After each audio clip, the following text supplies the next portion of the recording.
My dear student, आप सभी का स्वागत है अपने इस YouTube channel Monu online education में। तो प्यारे बच्चों, हम लोग आज जो है विज्ञान का 2015 का द्वितीय पाली का प्रश्न पढ़ेंगे बाबू। हम लोग पहले क्लास में, इसके पहले क्लास में 2015 का हम लोग प्रथम पाली तक जो प्रश्न है वो पढ़ लिए थे। आज हम लोग को द्वितीय पाली पढ़ना है 2015 का। तो चलिए स्टार्ट करते हैं बाबू। आप लोग क्लास को जल्दी से शेयर कर दीजिए बाबू, हम क्लास स्टार्ट कर रहे हैं। चलिए, पहला प्रश्न दिया है बाबू, आप लोग आंसर जो है बाबू नीचे कमेंट करते जाइएगा। चलिए, पहला प्रश्न है, लघुपथन के समय परिपथ में विद्युत धारा का मान होगा। क्वेश्चन अच्छे से पढ़ना है। लघुपथन के समय परिपथ में विद्युत धारा का मान होगा। क्या होगा बाबू? ए ऑप्शन दिया है बहुत अधिक होगा, बी ऑप्शन है बहुत कम, सी ऑप्शन है 3 एम्पियर और डी ऑप्शन है 4 एम्पियर। तो बाबू लघुपथन के जो समय है विद्युत परिपथ में विद्युत धारा का जो मान है बाबू बहुत अधिक बढ़ जाता है। क्या होता है? बहुत अधिक बढ़ जाता है।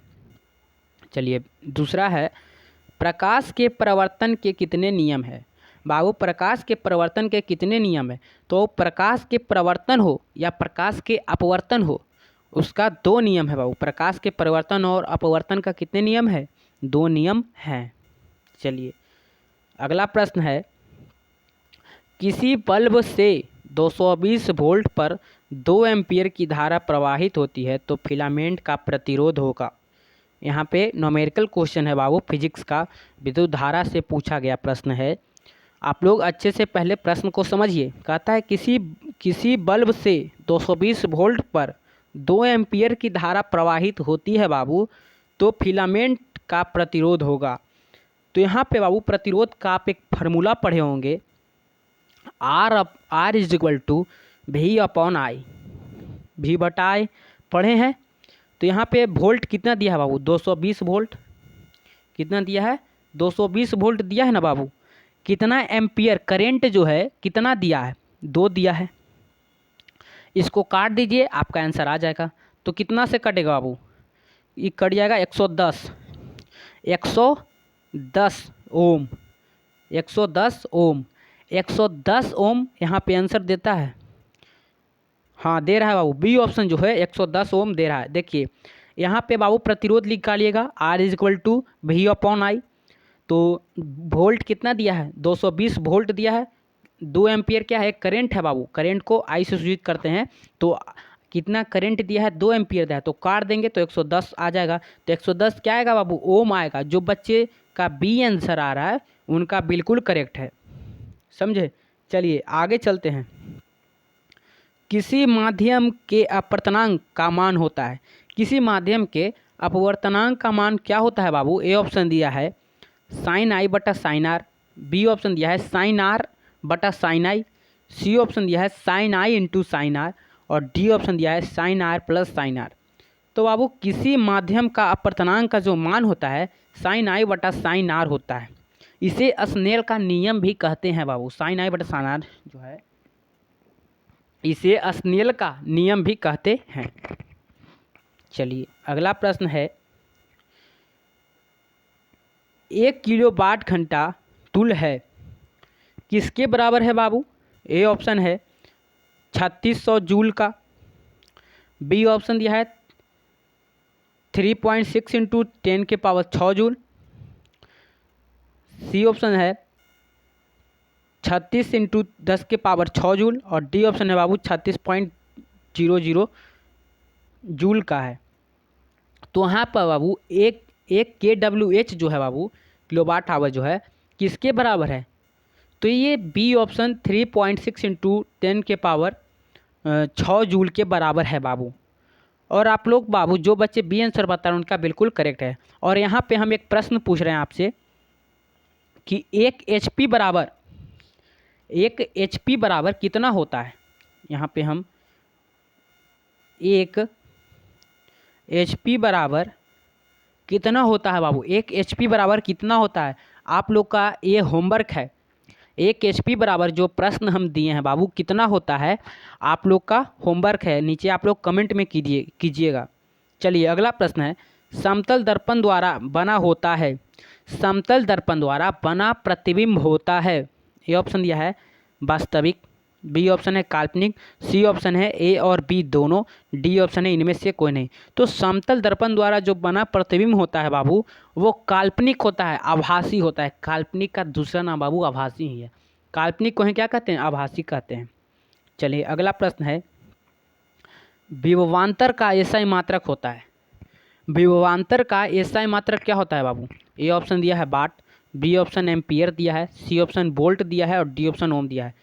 तो विभवांतर का जो एसआई मात्रक होता है ना बाबू वो वोल्ट होता है। जो बच्चे सी आंसर बता रहे हैं उनका बिल्कुल करेक्ट है। और बाबू विभव या विभवांतर, एक विभव होता है और विभवांतर होता है। विभव या विभवांतर का एसआई जो मात्रक है वो वोल्ट ही होता है बाबू। और किसके नाम पर वोल्ट को दिया गया है बाबू? आलेसांद्रे वोल्टा के नाम पर, आलेसांद्रे वोल्टा के नाम पर बाबू वोल्ट रखा गया है। ठीक है, चलिए अगला प्रश्न है, सोडियम कार्बोनेट का अणुसूत्र है। सोडियम कार्बोनेट का अणुसूत्र क्या है? एक बाबू सोडियम कार्बोनेट होता है और एक सोडियम बाइकार्बोनेट होता है। तो इसका अणुसूत्र जो है बाबू, ए ऑप्शन दिया है Na2CO3, बी ऑप्शन है NaHCO3, सी ऑप्शन है Na2CO2 और डी ऑप्शन है NaCl। तो सोडियम कार्बोनेट का जो अणुसूत्र है ना बाबू Na2CO3 होता है। ठीक है, और NaHCO3 जो है बाबू ये सोडियम बाइकार्बोनेट का सूत्र है। ठीक है, चलिए आगे चलते हैं। आप लोग कमेंट नीचे करते जाइए। चलिए अगला प्रश्न है बाबू, कार्बोनिल समूह को सूचित किया जाता है। कार्बोनिल समूह को सूचित किया जाता है, किससे सूचित किया जाता है बाबू?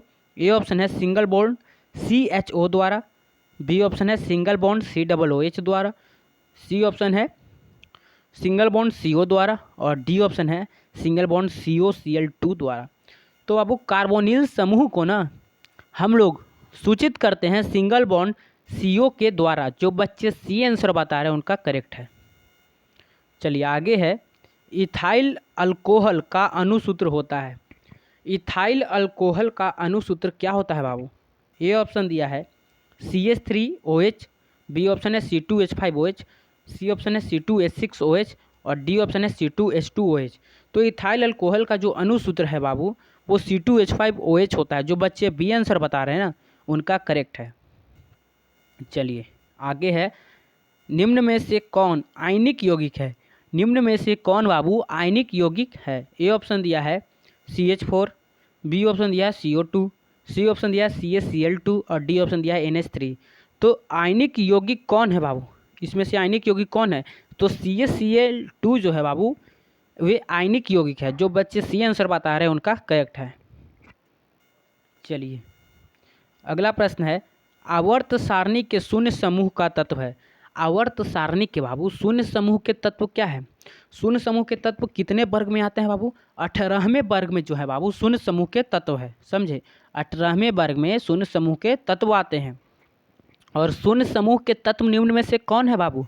तो ए ऑप्शन कह रहा है hydrogen, H hydrogen, B option कह रहा है हीलियम, सी ऑप्शन कह रहा है कार्बन डाइऑक्साइड और डी ऑप्शन कह रहा है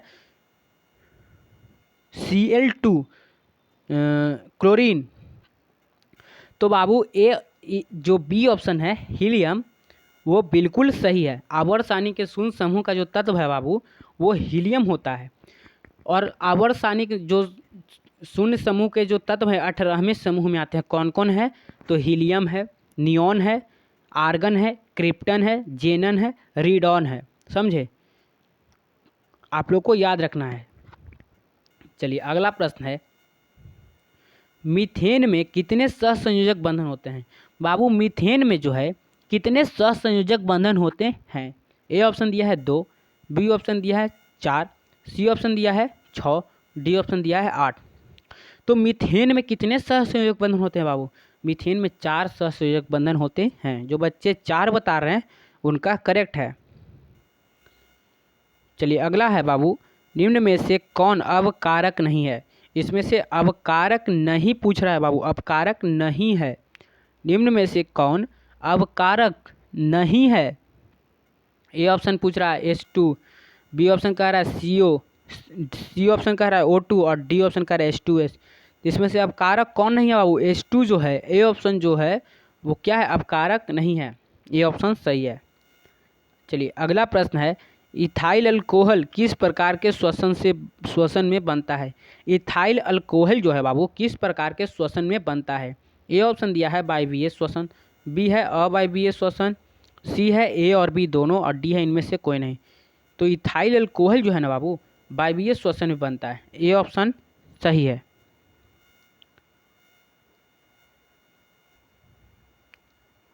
चलिए इथाइल अल्कोहल जो है बाबू वो किस प्रकार का श्वसन में बनता है? तो वायवीय श्वसन में बनता है, बता दिए। चलिए अगला प्रश्न है कि किसमें अलैंगिक जनन मुकुलन द्वारा होता है? किसमें बाबू अलैंगिक जनन जो है मुकुलन के द्वारा होता है? ए ऑप्शन है ईस्ट, बी ऑप्शन है प्लाज्मोडियम, सी ऑप्शन है अमीबा, डी ऑप्शन इनमें से कोई नहीं। तो अलैंगिक जनन जो है वो मुकुलन के द्वारा ईस्ट में होता है। जो बच्चे ए आंसर बता रहे हैं उनका बिल्कुल करेक्ट है। और आप लोग बाबू नीचे कमेंट करते जाएगा कितना आप लोग का सही हुआ। चलिए अगला प्रश्न है, ओजोन परत पाई जाती है। ओजोन परत कहाँ पाई जाती है बाबू? ए ऑप्शन है स्ट्रेटोस्फीयर में, बी ऑप्शन है एक्सोस्फीयर में, सी ऑप्शन है आयनोस्फीयर में, और डी ऑप्शन है ट्रोपोस्फीयर में। तो बाबू ओजोन जो परत पाई जाती है स्ट्रेटोस्फीयर में पाई जाती है। ये ऑप्शन सही है। अगला क्वेश्चन है बाबू, पराग कोश में पाया जाता है।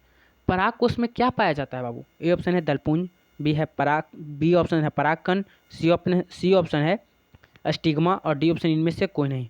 तो बाबू पराग कोश में परागकण पाया जाता है। जो बच्चे बी आंसर बता रहे हैं उनका करेक्ट है। चलिए अगला प्रश्न है, ग्वाइटर अथवा घेंघा पनपता है। ग्वाइटर अथवा घेंघा पनपता है, किससे पनपता है बाबू? ए ऑप्शन है चीनी की कमी से, बी ऑप्शन है आयोडीन की कमी से, सी ऑप्शन है रक्त की कमी से, और डी ऑप्शन है मोटापा से। तो बाबू ग्वाइटर अथवा जो घेंघा है ना किससे पनपता है? तो आयोडीन की कमी से बाबू पनपता है, समझे। जो बच्चे बी आंसर बता रहे हैं उनका करेक्ट है। चलिए एक लास्ट प्रश्न है बाबू, द ओरिजिन ऑफ स्पेसीज नामक पुस्तक किसने लिखी? द ओरिजिन ऑफ स्पेसीज नामक पुस्तक किसने लिखी बाबू? ए ऑप्शन है डार्विन, बी ऑप्शन है ओपरेन, सी ऑप्शन है लेमार्क, और डी ऑप्शन इनमें से कोई नहीं। तो बाबू द ओरिजिन ऑफ स्पेसीज जो पुस्तक लिखे हैं और डार्विन लिखे हैं, डार्विन नामक वैज्ञानिक ने लिखे हैं। जो बच्चे आंसर बता रहे हैं उनका करेक्ट है। ए आंसर जो बता रहे हैं उनका करेक्ट है बाबू। तो आप लोग का कितना सही हुआ बाबू? आप लोग नीचे कमेंट कीजिए कि कितना आप लोग का सही हुआ।